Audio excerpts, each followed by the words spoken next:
আর্চারদের আর্থিক নিরাপত্তার বিষয়টি সরকার গুরুত্বের সাথে বিবেচনা করবে বলে জানিয়েছেন যুব ক্রীড়া মন্ত্রণালয়ের সচিব মাহবুবুল আলম।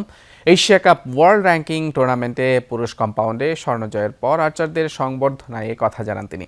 যথাযথ সুযোগ সুবিধা পেলে অলিম্পিক মঞ্চেও দারুণ কিছু করে দেখানোর প্রত্যাশা হিমু, ঐশ্বর্য, রাকিবদের।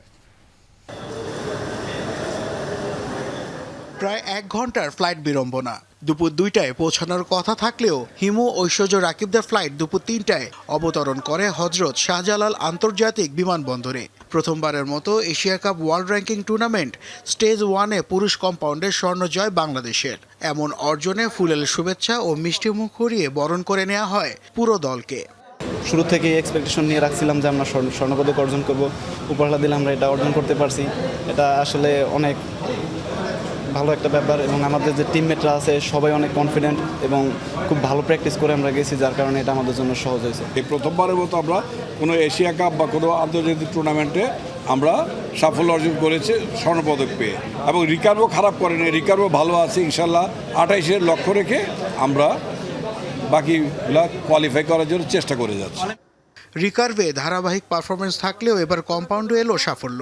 আর্চারদের নিরলস পরিশ্রমে এমন অর্জন সম্ভব হয়েছে বলে মত কোচ মার্টিন ফ্রেডরিকের। এদিকে আর্থিক সমস্যার কারণে রোমান সানা কিংবা দিয়া সিদ্দিকীদের মতো তারকারা পাড়ি জমিয়েছেন বিদেশে। তাই আর্চারদের আর্থিক নিরাপত্তার বিষয়টিকে সর্বোচ্চ গুরুত্ব দিয়ে কাজ করার কথা জানান যুব ও ক্রীড়া মন্ত্রণালয়ের সচিব মাহবুবুল আলম। আর্চারিতে কিন্তু 4 জন অন্তর্ভুক্ত আছে যারা বেতন কাঠামোর আওতায় আছে। মন্ত্রণালয়ের পক্ষ থেকে, সরকারের পক্ষ থেকে আমাদের আর্থিক এবং ইনফ্রাস্ট্রাকচার অবকাঠামোগত সব ধরনের সহযোগিতা অব্যাহত থাকবে।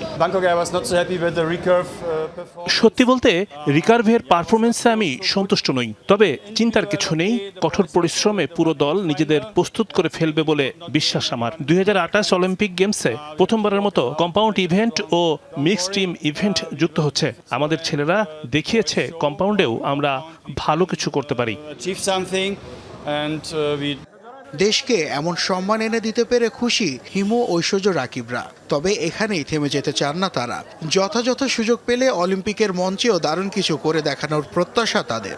2028 সালেই প্রথম অলিম্পিকে চালু হচ্ছে এবং আমরা সবাই আশাবাদী কম্পাউন্ড টিম আমরা আরও বেশি ফোকাসড হয়েছি আগে থেকে বেশি, এবং আমাদের মোটিভেশনটা আরও বেশি এসেছে যাতে আমরা অলিম্পিকে অংশগ্রহণ করতে পারি এবং মেডেল অর্জন করতে পারি। ফেডারেশনের তরফ থেকে আমরা আরও সাপোর্ট আশা করি, এটাই চাওয়া আমাদের। অনুশীলনে আমরা আমাদের কম্পাউন্ড ইভেন্টে একজন কোচ, যদি আমরা ভালো একজন কোচ পাই তা আমরা আরও ভালো করতে পারবো সামনে ইনশাল্লাহ। এশিয়া কাপ ওয়ার্ল্ড র্যাঙ্কিং টুর্নামেন্টে পুরুষ কম্পাউন্ডে স্বর্ণ জয়ের পর এই ধারাবাহিকতা এসএ গেমসে ধরে রাখার লক্ষ্য আর্চারদের।